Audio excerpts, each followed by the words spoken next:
Robbie Domingo. Oh my God. Wow. Ayan. Thank you, bro. Thank you so much for having me right here. We got our favorite sisig. Let me just say this. Okay, sit down, bro. This is not a vlog. What? This is TGIS. It's so weird. It's so weird, right? Na ako yung nag-interview sa'yo ngayon. Totoo yan. Tsaka Yeah. behind the camera, I'm seeing Direk Daniel. Over there, yes. Kung sino man yung nag-produce nito, I think dapat mo nang pakasalan.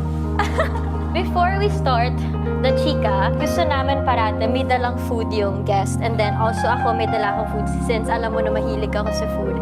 So what I have for you today is the special adobo of the mother of Mama. So niluto niya to para sa'yo kanina and ito yung favorite adobo namin sa bahay. So ito yung adobo. Exchange tayo. Ikaw, what do you have for me? Oh, I have our favorite sisig. My favorite sisig! Oo. So, during the pandemic, truth be told, no? Sabi ko lang, bro, gusto mo ng sisig? Ganun lang kadali. Yeah. And then they said yes. And every month, halos may supply sila ng sisig. Sisig. And other Filipino favorites coming from this restaurant kung saan. What restaurant? Tell us. Oink. Oink. Oink. In the Rockwell Sheridan. And I got this tapos, yun. Simula siya sa Goto Monster tapos it evolved into Oink.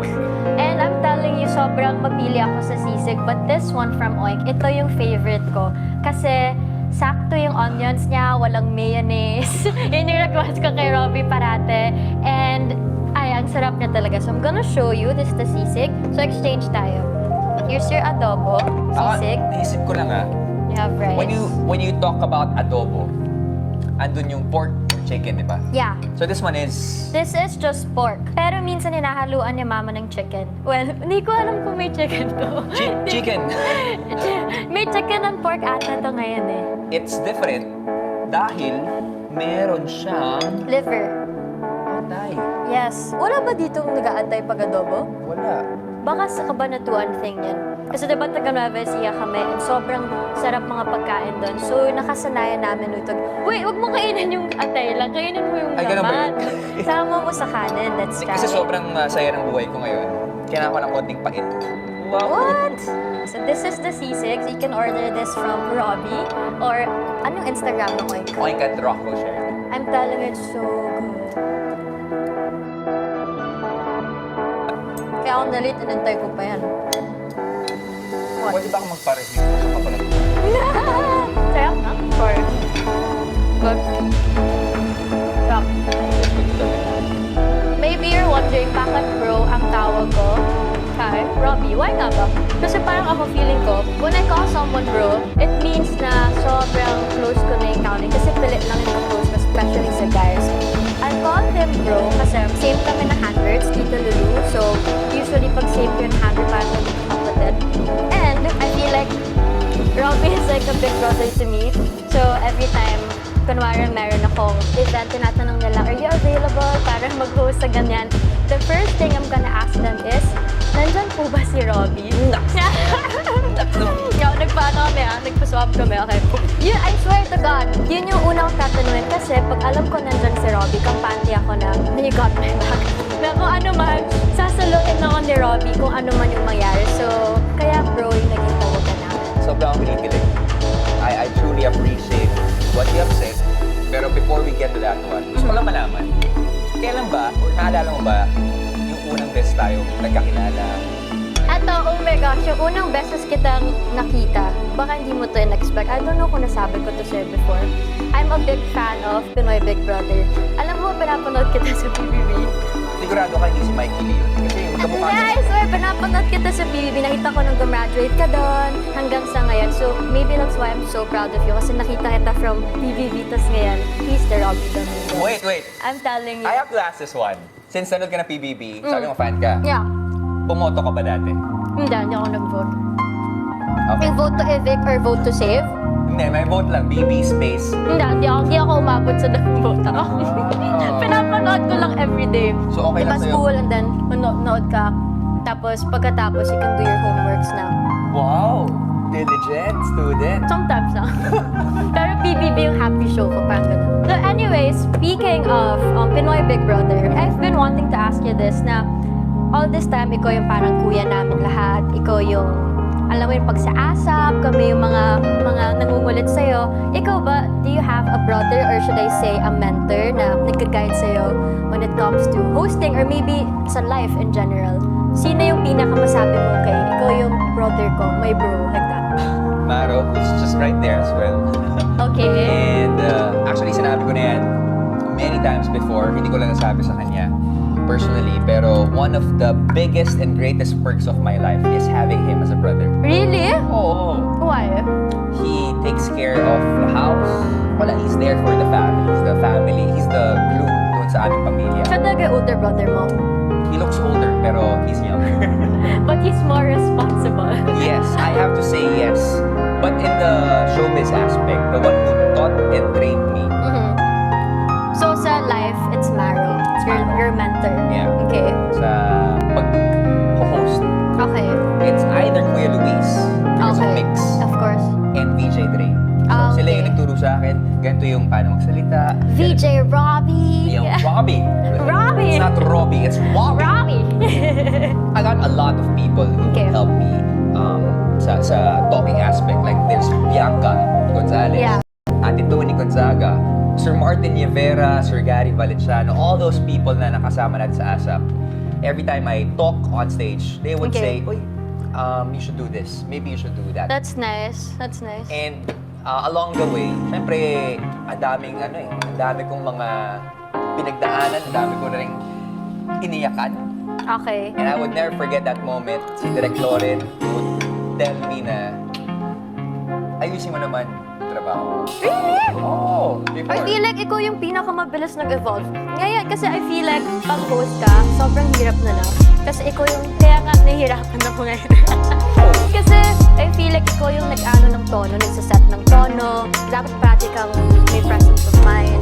And also, that's very tricky. So, isa yan sa mahirap na trabaho na hindi ka lang arte bibigyan ng script. Ikaw talaga yung nagbibigay ng tono. Ako, hindi ko kaya umarte. Siguro kung umarte ako, kawawa naman yung King of Hearts. Ever since pa na lumabas ka sa PBB, you wanted to be a host na talaga, alam mo? Or parang, sige nga, nag-dancer ka pa before sa Giger Boys, and then, or na-try mo ba ever na, grabe, parang gusto ko magkaroon ng teleserye. Naisip mo yan minsan, nag-iyak-iyak ka. Hindi ko ma-imagine. Imagine. Grabe ah! Hindi ko ma-imagine. Na-hurt ako dun ah, pero totoo. Pero gusto mo, like, hindi ko na sinagot mo sa iba mong interview, so, curious lang. Right after Pinoy Big Brother, Yeah. the big night, pinapunta kami nung batch na yon sa isang meeting room kasama yung mga bosses. Okay. And they asked, remember, naharap ko nun sila Sir Deo, Tita Cory. Tita Cory, FMG, Okay. and then they asked, ano bang gusto mong gawin? Okay. Ang sabi mo? Eh ako, parang, hindi naman alam ko ano gusto kong gawin. Pumasok naman ako ng PBB just because of my mom. Sinabi sa akin na, try mo lang yan. Tapos, I did. And then, after some screenings, nakapasok ka ng bahay ni Kuya. Oo. Eh, wala naman akong planong maging artista talaga, mapasama sa ABS-CBN. Ang plano ko talaga is to be like my parents, Doctor. doctor. Yeah. To wear a white coat and Okay. continue the family legacy. Yun naman talaga yung plano ever since. Okay. But during that meeting, tinanong sa akin, so, who do you wanna be? I would never forget na answer. And sabi ko, What? I wanna be the next Rico yan. Rico yan! RIP! So, ibig sabihin, if you wanted to be Rico yan, gusto mong umarte, not hosting, definitely. Started out dun sa isang teleserye ni na Kim and Gerald na My Girl. Andun ka? Andun ako. Ah! Napanood mo yun? Oo, nanonood ako nun, pero di ko alala nandun ka. Exactly. Ba't ka ba? Kaya nag-host ako ngayon. Dahil hindi ko Yun na yung turning point na, okay, it's not for me. Not for me talaga. One scene, makikita ko si Nicole Ususek na extra characters kami for Okay. My Girl. Nandun siya sa loob ng classroom. And usually, actors sasabihin, yung director, nakita mo yung kapatid or nakita mo yung crush mo sa isang Umasok, classroom. oo. Ayaw pumasok. So, maybe the Robbie now would have that certain understanding na kaya ko, ito yung camera mo, hitingin ka sa loob ng classroom. Yeah. Siguro,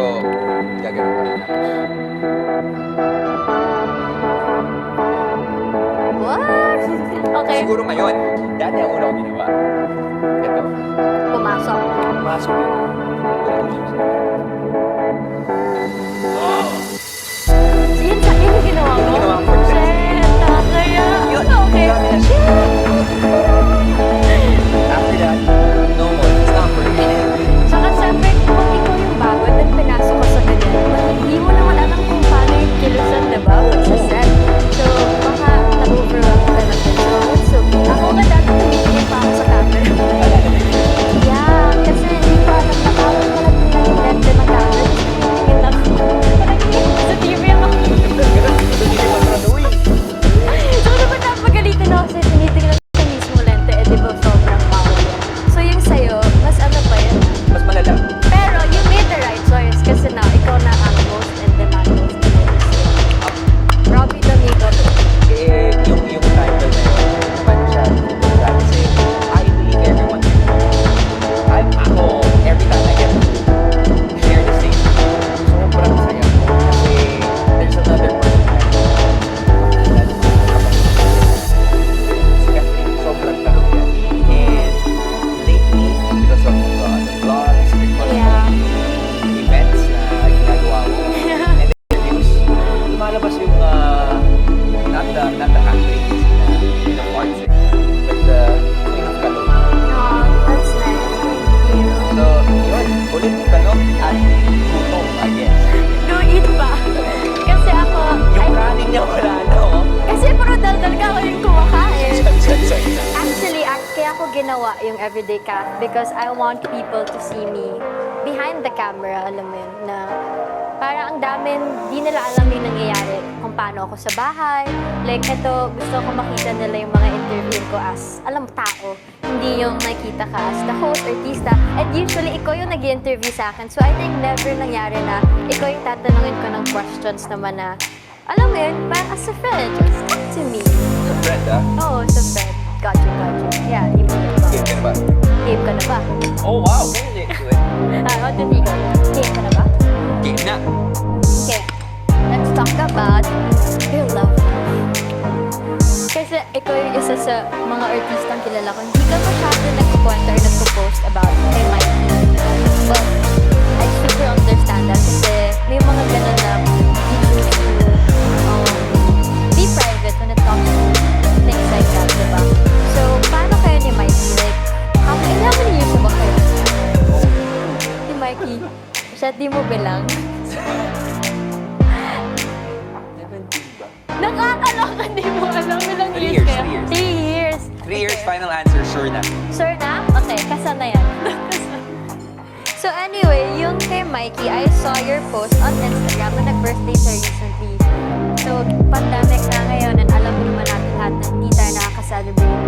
Kung paano natin siya pinlano, paano mo celebrate yung birthday niya? Instead of me going to her house, yung initial plan, I sent cakes and steaks. Ah, hindi kayo nakita sa birthday niya? Why? Kasi may quarantine protocol sa Philippines. Pag lumabas ka, you have to be on. Kailangan hindi ko siya magaling. It's your responsibility. And during those moments, Naka-quarantine ka. hands up, cake ka. I even asked her, Mike's, punta ako dyan. Secret na lang natin. Sabi niya, uy, ano ka ba? Wag na. Pero in Okay. English. Paano? Oh, no more. It's okay. Sige, no more, babe. no more na. But Ang bait naman na, no? that's the best thing about Mike. Yeah. She understands and she gets the bigger picture of things. Yeah. And one kind of weird story about Mike's. At nasabi naman namin yan sa isa't isa. Initially, hindi namin type yung isa't isa. Ah, talaga? Hindi naman ako mahilig ako sa chinita. Kaya nga, Mahilig ka sa Chinita girls? pag nakikita ko Pero si... Chinita si Mikey, di ba? Hindi masyado. Tapos super gusto ko yung teeth ni Mikey, alam mo yun. Ang ganda.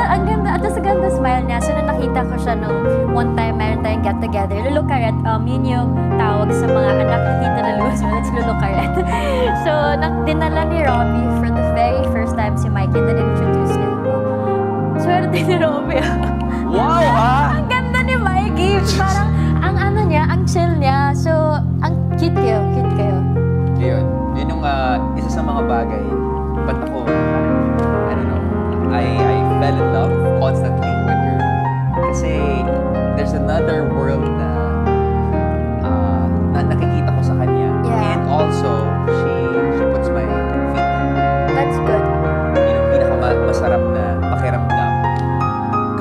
ko si Mikey. Okay, everything's real, pero lahat ng pangarap ko, parang natupad ko. Sobrang supportive niya. Oo. At saka ang hirap niyan, hindi lahat nag-work na showbiz couple. Tapos yung iba naman na sa showbiz, pinipili nila na non-showbiz yung makasama nila just to balance everything. Ang paniniwala ko, love is